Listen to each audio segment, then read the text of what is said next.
Before I get started, I did just want to issue a disclaimer.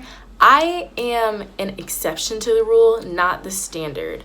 So I'm making this video just to give hope to people who might have been in the position that I was in, and just to encourage the rest of you to do better. Your GPA is important, and just please try to do as academically well as possible. Like, it will make applying so much easier for you. Looking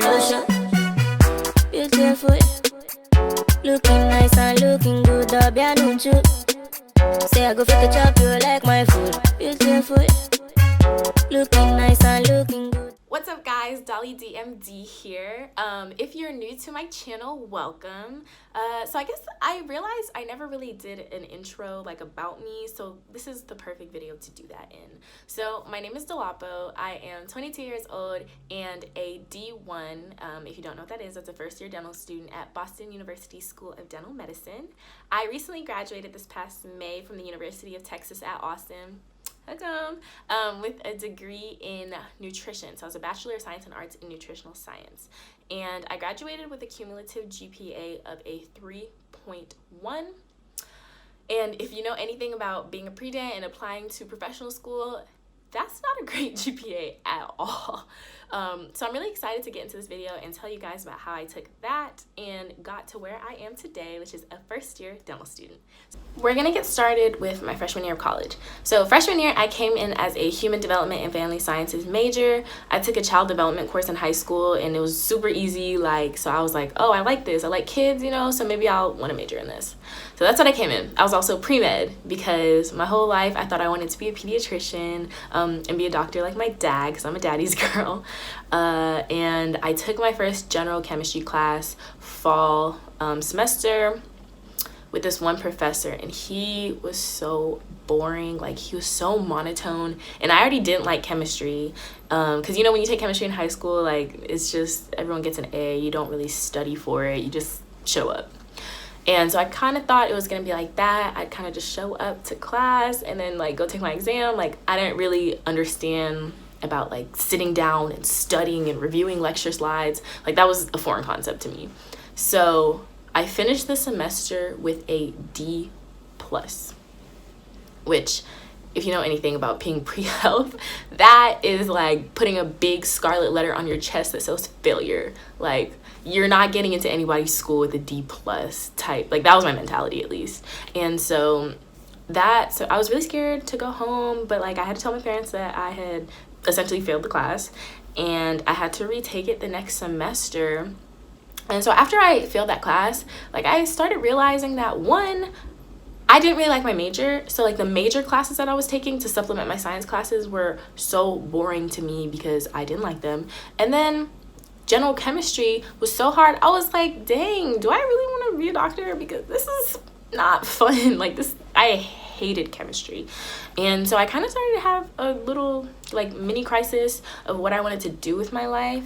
So long story short, my mom introduces me to this wonderful, wonderful woman. Her name is Dr. Tutu, and she introduced me to dentistry, which I actually fell in love with. And so I realized that I did not want to be a physician, but I did want to be a dentist. And I actually filmed a video about how I decided that I wanted to be a dentist, so I'll link that down below if you want to watch that. But yeah, so end of freshman year, I hated my major. I failed chem. Oh, but I did retake it. So second semester, I retook it and I got a B, which is a lot better. But the way UT works is if you retake a class and you finish the first class but you didn't drop it, they average the two GPAs. So although I had gotten a B, my science GPA averaged out to like a C, like a low C, because the D+ had averaged with the B. So that's where I was at the end of freshman year. Sophomore year rolls around and my GPA is sitting at like a 2.9 because that chemistry class really messed me up. Even though I was doing good in my other classes, I was at a 2.9. And then that was just sophomore year fall semester. This fall 2017 was a really bad semester for me, mentally, physically, academically. Like, there was just a lot going on. I had a lot of distractions. I wasn't in the game. I was also really sick that semester, so a lot of things were out of whack, and that ended up being my worst academic semester. let me see, what was my GPA? Honestly, I think I got a 2, like 2.0 that semester, because of everything that was going on. And I was just feeling so defeated. Like, I just realized that I wanted to be a dentist. Still hated my major, but I wanted to be a dentist. So I was like, it doesn't matter. But my GPA was just so bad, and I was feeling so discouraged, because I went to visit the health professions office at my school, and I met with one of the advisors. Not my favorite advisor. My favorite advisor wasn't available, so I had to meet with somebody else. And basically, she told me, not only are you not going to get into dental school, you're not even going to graduate on time. And when I tell you, I left her office and I was bawling my eyes out. Like, I felt like I had destroyed my own future. Like, I wasn't going to go anywhere in life. I was like, I'm never going to have a job. I'm going to have to work, in a Subway for the rest of my life. Like, I'm never going to get my Louis Vuitton bags. Like, there was a lot of snowballing going on in my head of the worst possible scenarios, because this advisor told me these things. And it turns out, after I'd gone home and calmed down, I looked at the things that she was telling me. She was telling me things based off of the track for a pre-med, which I told her I wasn't. I told her I was pre-dental. And although the prereqs aren't exactly very different, there is a couple of things that aren't the same in terms of timeline. So she was thinking I wasn't going to graduate on time. Meanwhile, she wasn't looking at the right thing for me. So after that, like, the end of my fall semester, I was just looking at my GPA. I didn't believe in myself. Like, I was feeling so defeated. One thing my mom always told me is that when you're feeling at your lowest point, you just got to get on your knees and you have to pray and you have to ask God to do a complete 180 in your life. And so that's what I did. I prayed. I asked my family to pray for me. I asked my friends to pray for me.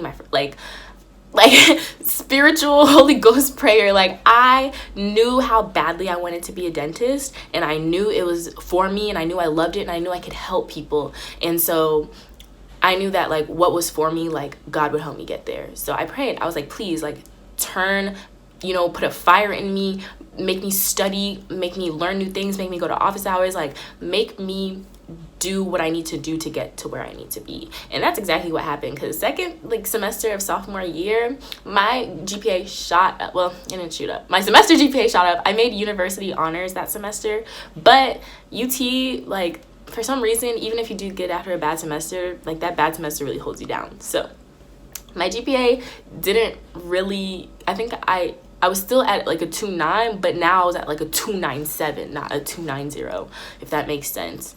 And which is really annoying, because I literally made university honors. Like, that was my highest GPA semester in my entire college career, and I still didn't break a 3, which was a little discouraging, but I was on an upward trend at this point. So I was like, okay, we're not going to let that stop us. So I just continued to pray, continued to go to office hours.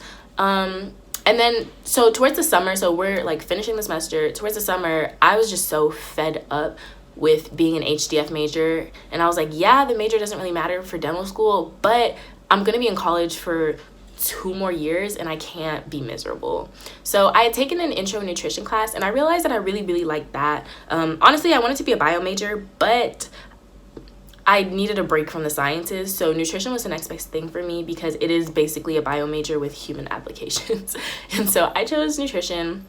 And my advisor, like, that same day I went to go meet her, she had switched me over to a BSA. And then, like, it turns out that I'd completed enough credits to complete the health profession certificate. So not only was I now a BSA in nutrition, I'd also completed a certificate. So I was so happy. Summer after sophomore year, y'all can tell me anything. Like, my GPA was on an upward trend. I changed my major to something I liked, and I had a certificate. I also forgot to mention that sophomore year, I was heavily involved in extracurriculars. Especially that semester that I was on the upward trend. I was a member of Alpha Kappa Alpha Sorority Incorporated. I was a member of Texas Pre-Dental Society. I was a member of Texas Healthy Habits. I was volunteering. I was just doing a lot. I was involved in the Black community at UT. Like, I was everywhere. And so while I was doing that, we're going into junior year now. Junior year fall semester, I was officially a nutrition major, taking nutrition classes, which is really nice. And still being involved with all my org, still doing a lot of volunteering just to, like, pad my resume. And so by the end of fall semester junior year, oh, okay, so this is DAT time. in September, October, November, I took a DAT class by Kaplan because I had gotten a free class. So I worked for Kaplan for 6 months when I was like a sophomore, and so after you work for them for 6 months, they give you a free class. So, and yes, I did it on purpose. I worked for them so I could get that class. Y'all should do that too. But so I took my class for 3 months, and it was an in-person class, and then I studied a little bit more in December for some personal time, and then I took my DAT for the first time at the end of January. Here I'm gonna put my score breakdown here, like right here, so you guys can see it. But I made an 18 academic average, which honestly I didn't think was bad. But this girl in my pre-dental society had asked me, she was like, oh, so what'd you make on your DAT? And I told her, I was like, I made an 18. Like, I was really proud of myself. And she was like, oh, are you gonna retake that? Y'all, when I tell you my heart sunk, I was so proud of myself. And when she said that, I was just like, wait, do I need to retake that? Like, is that not a good score? And I guess everyone in my pre-dental society was super, super competitive. So, you know, they were all making like 23 pluses on their DATs. So I guess to her, it wasn't good. But so it started to get into my head. And so I was like, okay, maybe I should retake it. And so junior year, spring semester, I just continued to take my prereqs for dental school, my upper division sciences. And the funny thing is, my basic sciences I wasn't super great at, but the harder the classes started getting, the better I was doing. So like genetics, biochem, like all those upper division, like harder, microbiome even, like all those harder ones, I was doing so well in, which I'm so thankful for because I needed that upward trend for my GPA. The end of junior year, it was coming to a close. About May is when, so I was supposed to start studying in March, but I was just getting overwhelmed with my class load. I think I was taking 18 hours that semester, and so I just waited until May, which is when classes were over and finals were over, to focus on finishing studying. So I studied every single day for hours and hours a day from May to June 21st, I think was my test date, my retest date. And so this whole time I'm studying, I'm praying. When I tell y'all I was a prayer warrior, like I was just trusting God, because I'm like, please, I can't take this test a third time. Like and I was applying that cycle. So I had already completed my app, like wrote my essays, everything, and I was just waiting to take my test so I can send it. So June 21st comes. As I'm editing this video, I realize that it's starting to get very, very long, and I still have quite a bit more to say. So I decided to go ahead and end the video here, and this is the end of part 1. So if you are interested in seeing part 2, go ahead and turn on my notifications so you'll be the first to know when I go ahead and drop the second half of this very important video. And be sure to like, comment, and subscribe down below, guys. Thank you. Beautiful, looking nice and looking good, say I go fit to chop you like my food. Beautiful, looking nice and looking good,